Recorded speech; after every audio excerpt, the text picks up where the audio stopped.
በህይወቴ እንደዚህ አይነት ጠንካራ ወጣት አይቼ አላቅም። በጣም የሚገርም ሰው ነው። ያ ብቻ አይደለም፣ ለቀጣይ ህይወቴ ትልቅ ትምህርት ያስተማረኝ ሰው ነው። እናንተም ይሄንን ልጅ ካያችሁ በኋላ በሰበብ አስባቡ የምታማርሩ ሰዎች ካላችሁ፣ በህይወታችሁ ላይ የሆነ ትንሽ ነገር ሲያጋጥማችሁ ተስፋ የምትቆርጡ ሰዎች ካላችሁ፣ ስለዚህ ሰው ከነገርኳችሁ በኋላ ከዛሬዋ ቀን ጀምሮ ማማረር ታቆማላችሁ። በጣም ጀግና ጠንካራ ሰውም ትሆናላችሁ። ይሄ ትልቅ ሞቲቬተር ነው። በቃ ከማንም በላይ እስከዛሬ ያልኖሩትን ህይወት እንዲያድርጉ እንዲሆኑ ትችላላችሁ። አንቺ ድንቅነሽ፣ አንተ ድንቅነህ ምናምን ያሉ ዝም ብሎ ያለ ምሳሌ ከሚፎግሩን ሰዎች የዚህ ሰው ህይወት ግን ከማንም በላይ ያነቃቃችኋል፣ ያስተምራችኋል። ጉዳዩ ምን መሰላችሁ? ይህ ልጅ ከከተማ ወደ ገጠር ዘመናዊ ገበሬ ለመሆን በቃ ራሱን ለመለወጥ ወደ ገጠር ይሄዳል። ይህ የመጀመሪያ ጊዜ የሰራው ቪዲዮ ነው። ገጠር ሲገባ መጀመሪያ እሱን እኔ እያንዳንዱን ነገር አሳያችኋለሁ። እስከ ቪዲዮ መጨረሻ አብራችሁ ይቆዩ። ሰላም እንዴት ናችሁ? እንግዲህ ዛሬ የመጀመሪያ በገጠር ኑሮ ሀብዬ የጀመርኩበት ቀን ነው። ከእግዚአብሔር ጋር እንግዲህ ኑሮዬን እዚህ ለማድረግ ወስኛለሁ። ፈጣሪ ጠብቀን ነው የሚባለው። ሀገሩ በጣም ደስ የሚል ቦታ ነው። ህዝቦቹ መልካም ሰዎች ናቸው። ብቻ እንግዲህ አንዳንድ ነገሮችን እንግዲህ በመንገድ የገጠሙኝ ነገሮች አሳያችኋለሁ። ይመቻችሁ።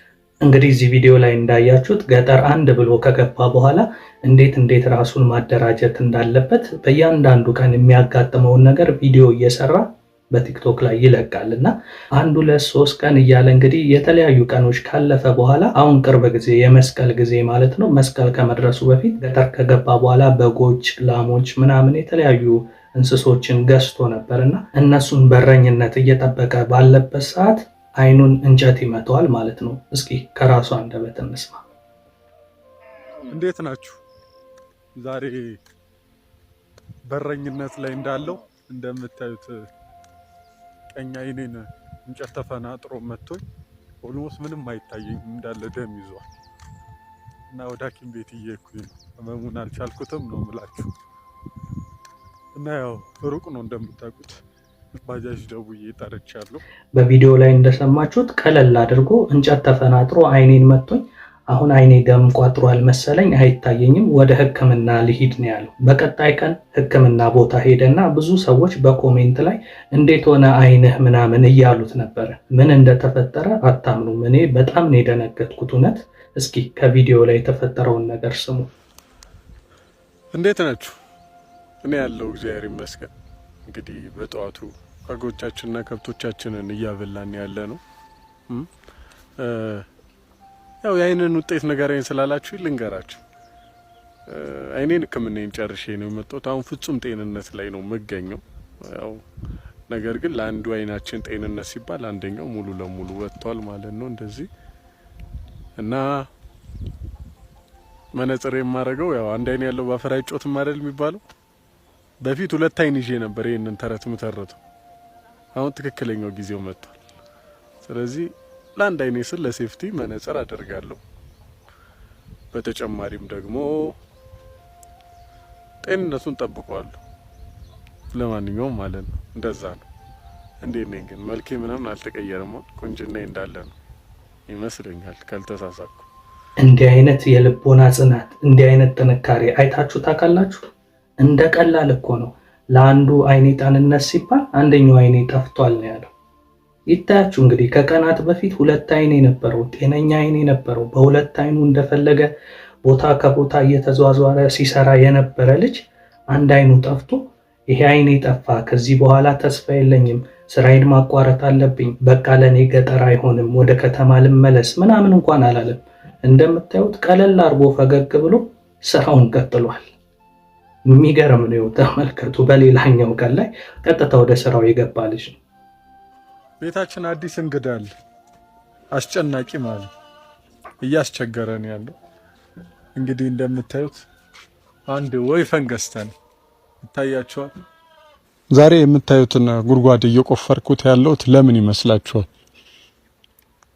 እንግዲህ በቀጣይ እግዚአብሔር ቢወድና ቢፈቅድ የተለያዩ አትክልቶችን ግቢያችን ውስጥ ውሃ በማውጣት የተለያዩ አትክልቶችን በጓሯችን ላይ ለማምረት እንሞክራለን። እንዴት ናችሁ?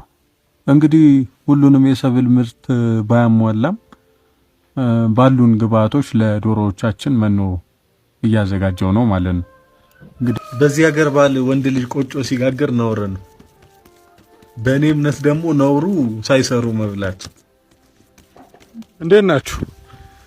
ጠዋት የመጀመሪያ ስራዬ ማታም የመጨረሻ ስራዬ ውሃ መቅዳት ነው። ዛሬ እንግዲህ እንደምታዩት ለንቦቻችን እንደ ጉንዳን እንዲሁም ደግሞ ሸረሪት የመሳሰሉትን ነገሮች ሳሩ ሊያመጣባቸው ስለሚችል ያንን ችግር ለመፍታት ሲባል ሳራቸውን በየጊዜው በእንዲህ መልኩ ከእንግዲህ እያጸድን ሁሌ እናነሳላቸዋለን ማለት ነው። ታዲያ በህይወታችሁ እንዲህ አይነት የጥንካሬ ስነ ልቦና ያለው ሰው አይታችሁ ታውቃላችሁ? የሚገርም እኮ ነው። እኛ እኮ ትንሽ ነገር ሲያጋጥመን እኮ ወዲያው ነው በቃ ተስፋ የምንቆርጠው። እሱ ግን ተመልከቱ፣ አይኑን የሚያህል ነገር አጥቶ ቀለል አድርጎ ሳያካብድ እንዴት ነኝ መልኬ ራሱ እንዳለ ነዋ ምናምን እያለ ሁሉ የሚቀልድ ሰው ነው እና ወደ ስራው ገብቷል። በቃ እኔ ይሄንን ቪዲዮ ካየው በኋላ በቃ ምንም አላልኩም። ፈጣሪ እንዲህ ሙሉ ጤነኛ ስላረከኝ ከዚህ በኋላ በሆነው ባልሆነው ላላማረረ ቃል ገብቻለሁ ነው ያልኩት ለራሴ። እኔ ከዚህ በላይ ምንም የምተነትነውም የማብራራውም ጉዳይ የለም። ራሳችሁ አንድ በአንድ ሂደቱን አይታችኋል። ይህን ቪዲዮ ስታዩ ብቻ ምን እንደተሰማችሁ ኮሜንት ላይ ጻፉልኝ። የእናንተ ወይላ ነበር። መልካም ጊዜ